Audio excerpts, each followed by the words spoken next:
One of the most vile, despicable voices in this entire Israel-Palestinian conflict over the last 16 months is this Egyptian comedian Bassem Youssef. The reason why he is despicable in my eyes every time I hear him speak is because he's a comedian, but he's very, very cynical. Whenever he can't answer a question, he turns it into some cynical a joke or makes some of these cynical comments.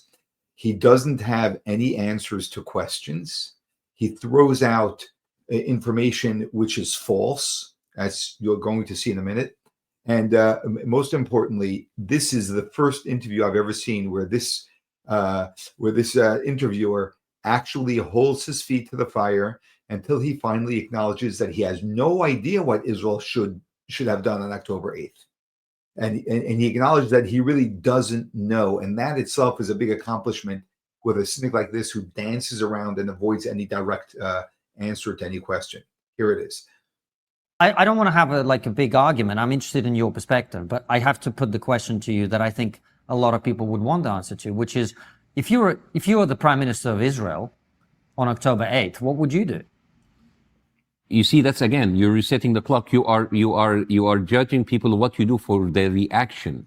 Yeah. Before October 7th, there is a total of 100,000 Palestinians killed and injured. Agreed. You cannot keep pushing people to the limit, and when they react violently, okay, what happened October 7th? No, let's accept your argument. What happened October 7th? Well, I'm going to ask you that in a second, but let's accept your argument. For the sake of argument, I'm not saying this is what I think, but for the sake of argument, let's say the October 7th was a perfectly justified uprising on the basis of all the terrible atrocities Israel has committed. Let's say we accept that. Okay, you're the Prime Minister of Israel on the 8th of October. What would you do?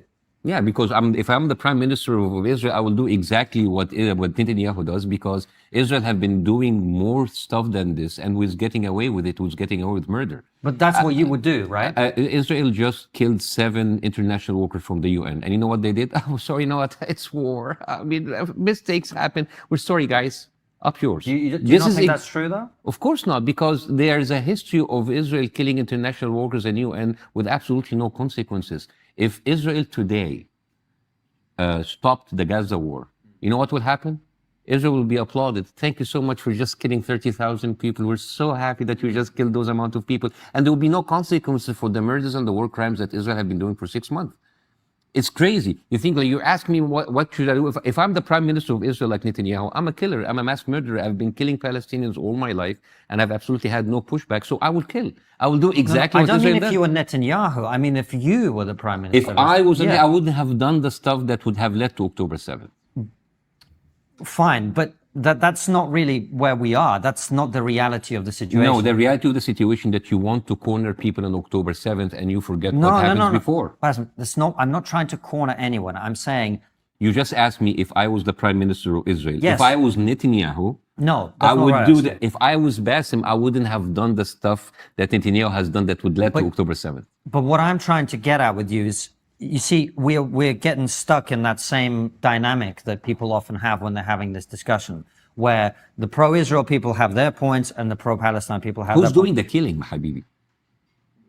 Who's doing the killing? Well, who's doing the killing? Who's stealing the land? Who's pushing people out of their homes on every single day? Who's putting another human beings in a concentration camp conditions and bombing the shit out of them for 50 years? And then you come and talk to me about October 7th. I'm just putting a very simple point to you, which I think is a fair point. Which is? Which is that to a normal person who's looking at the situation, they agree with you in that what Israel is doing is atrocious and looks horrific. And nobody wants to... I'm a father. I don't want to see babies being bombed. It's horrific. And yet it happens. And yet it happens. And yet it continues to happen. And it's horrible. And yet my tax money and your tax money is you've got to let me finish the point. Sorry. Like, you are acting as if I'm some kind of hostile interviewer, which I'm really not. I want to get to the bottom of what you think, but I'm trying to put the mainstream, ordinary, uninformed person's perspective to you, which is where I'm coming from, right?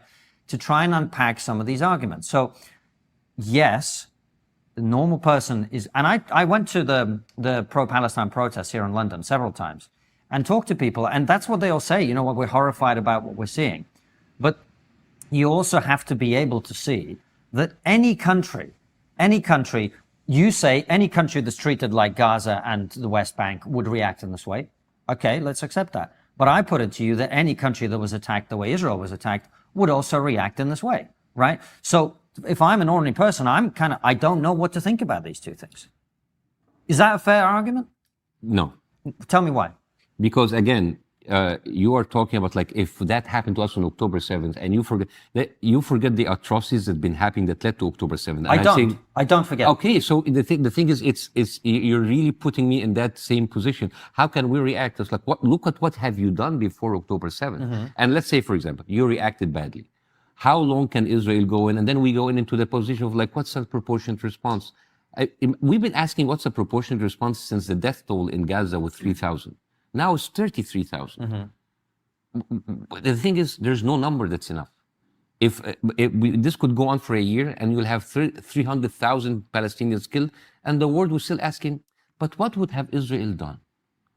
Because we don't ask these questions when the question still has to be asked, because whatever the background, whatever happened before, the question still has to be asked. What Israel should have done. Exactly what they 8th. have done.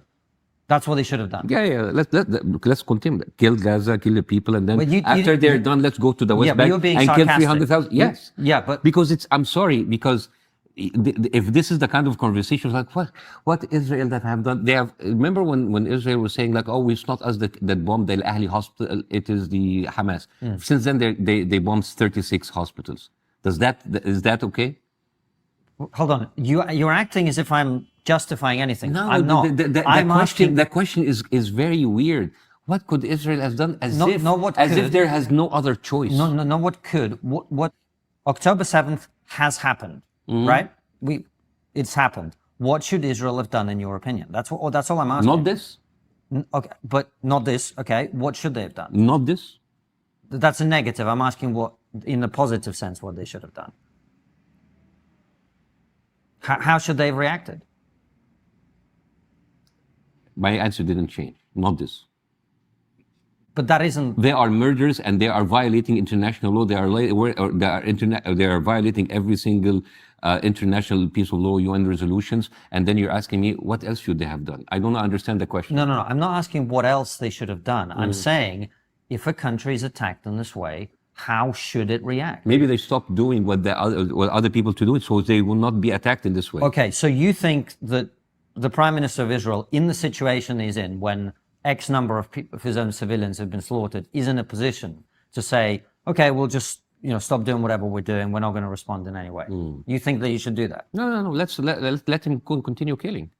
I mean, your question is like you're going in and you are nuking a whole country because you've been attacked. Like, what else would I do? But hold on. What else? But this is, I mean, look at history. Like, would you say that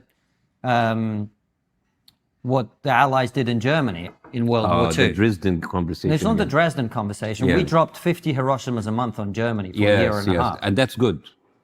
Who said it's good? This is the thing. It's like this is because this is the same talking points of Israel. Look what the Allies did in Dresden. What did it's just the fact that like something horrific that happened in the past does not justify what you're doing in the future. No, now. I'm not saying that something horrific happened in the past justifies what we're doing in the future. And by the way, I'm surprised about the way this conversation is going, because before we started, you were like, I'm a big fan of you guys.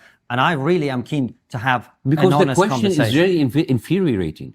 The question when you ask people, if you're in Israel position, what you should have done. Yeah. Again, you are asking me to quantify the reaction of the atrocity that's been happening all through. And what else did you... No. Like, if your only choice is killing children and killing unarmed civilians, and show me one war where 80% of a place were destroyed, 50% of the victims were children, and 100% of the population were displaced, and then you tell me you don't have any other choice? I didn't say any of those things. All I'm saying to you is there is a reality of where we are, right? And whether you like it or not, or whether I like it or not, I don't like it, you don't like it, right?